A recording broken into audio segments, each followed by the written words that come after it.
Госпереворот даярдап жатышкан. Ол кісі ма? Ооба. Президентти кызматтан алабыз деп. Сонда Досун. туған досын, айырылмас досын тағына қызығып отыр ғой сонда.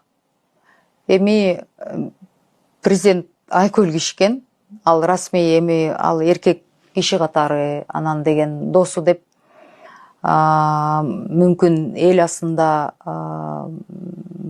капа болгон же кейген мүмкүн ачыкка чыгара албай жатат, мен ойлойм да.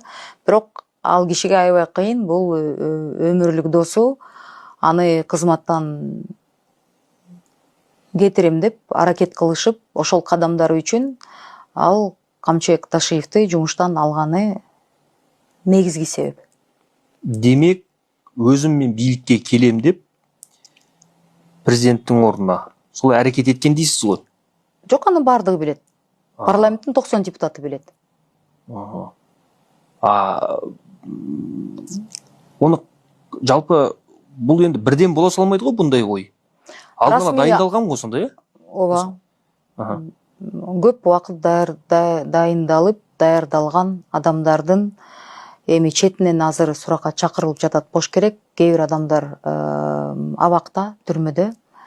Кээ бир адамдар, бирок мен ойлойм, бул боюнча иштер жүрүп жатат. Негизги бул копуя сыр болуш керек. Расмий биздин бир ошол элчибиз айтып калгандыктан мен дейм буну ойлойм, элдин баары эле Кыргызстанда кыргыздардын баары эле түшүнгөн окат да.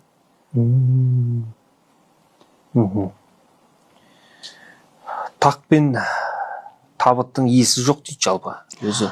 Бир казанда эки кочкордун башы кайнабайт деген сөз бар да. Ошонун эле далили болуп атат. Далили осы. Ооба. Кызмат бөлүнбөйт да. Ол кісінің өзі бірақ бостандыкта ғой қазір. Айтып атпаймынбы? Президентибиздин айкөлдүгү окшойт. Досум деп мүмкүн борбор атат, мүмкүн кейип атат, билбейм да. Бирок деген эгер тескерисинче болсо камалып отурмак да.